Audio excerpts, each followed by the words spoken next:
Okay, yesterday I talking about over-the-counter medications to prepare for this coronavirus, and after these videos, I received lots of questions, and some questions they asked me to ID some medications, make sure they got the right one, and after review their boxes, I found some problems. So this one is a review or is follow up from the last video, and this video purpose is for the drug safeties, and I think it's very important because every year we have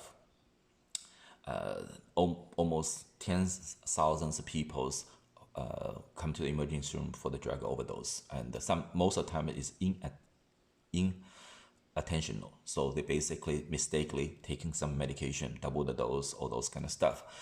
So this time I'm mainly focused on over-the-counter medication. First, let's take a look at this picture. One of my friends sent me these two pictures. They say, well, I could not find this one, so I will use this one instead. I say, well, on the normal situation, I would not say no. But in this situation, I will tell you no.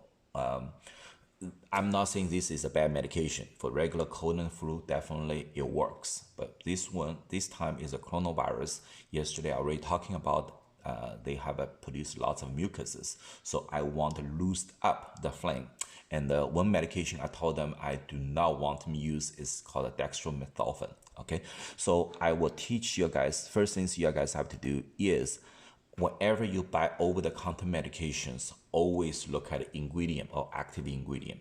Don't blindly looking at the box, because as you see, the box, the name, everything looks 80% same. You see that this top part, the color, all those kind of things. So it's very, very confusing.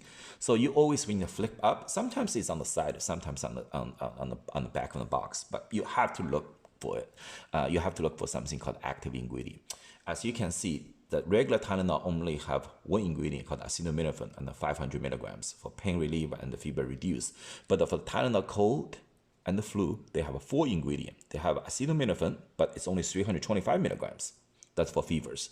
But they also have dextromethorphan, which means is something I told you yesterday is for suppress the cough. They also have the ingredient yesterday I also talked about is guanfacine, which is loose up the flame, but the dose is much lower. It's 200 milligrams. So, and I have phenylephrine is for the nasal congestions. And at this time, I think coronavirus have very little nasal symptoms. But the thing is, so these two are not 100% interchangeable because ingredient are different. So that's something you have to keep in mind. So when you're looking for it, based on my recommendation, always look into the ingredient. Don't just look in the box.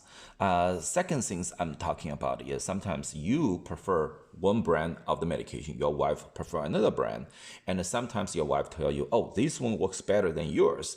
And sometimes when you're in a very stressful situation, for example, you are very high fevers or you feel very uncomfortable, sometimes you just want to find something to help you. So you look at these two boxes and you say, hey, these two boxes looks completely different companies, and but both for cold and flu, so I can take one and another. Again, wrong, because you can take a look here. Both have active ingredient of the acetaminophen. They have active ingredient phenylephrine. Used to those kind of boxes do not list ingredients in front of the box. They only list in active ingredient part. But right now, because of so many overdoses with cold and flu medications, FDA prefer and want them to highlight it and put in front of the box in order for consumers to easy to ID the problem or ID the active ingredient. But still have a habit, flip around, because this one do not mention the dose or those kinds of things. Flip it around, look for the active ingredient. Don't just look at brand, because just for cold and flu, for me, I know at least 10 different companies make that. And that ingredient is most of the time 80% same or similar. So if you're not sure, always ask the pharmacy, ask the pharmacist, ask them to ID for you, say, hey, can I take these two together or not? Okay, so don't just blindly take one and another, assume they're wrong, as they're different.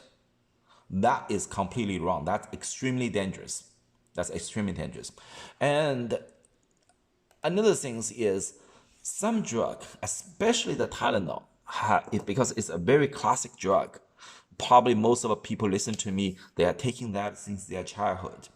And this drug probably in the market even older than me. However, because of that, these medications have several different medicinal purposes. Okay, so look at these 4 boxes. This one and this one, I may say, hey, this one is for pain relief and fever reduce, and this one is for arthritis. Okay, so some people will assume they're different. No, they are not different. They are exactly the same. Acetaminophen, it's just different dose. This one is 650 milligrams, and this is 500 milligrams. And you say, okay, this one I got it because that's both Tylenol, they're same. How about this one? This one also for arthritis. Different brand, different company make it. They're different? No. Active ingredient, acetaminophen also 600 milligrams. So this one is 100% equivalent, just made by different company. So if you have fever, you take this one, and if arthritis takes this one, and you take them together, you have a potential overdose. And look at this one. Look at this one. This one say, hey, this one is for migraine. That's for headaches. I take that all the time. Again, acetaminophen.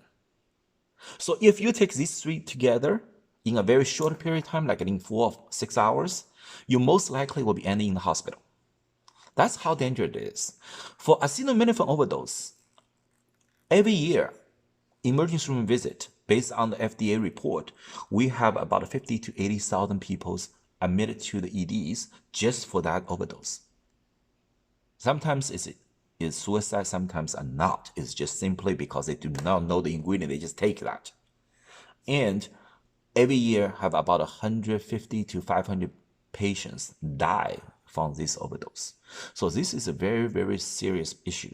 I'm only talking about Tylenol, this one.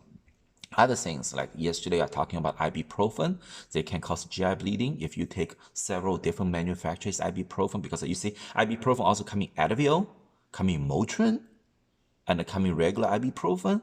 So all those kinds of things add together, it's very easily to cause GI bleeding, which is a stomach bleedings, that it could be also very, very dangerous.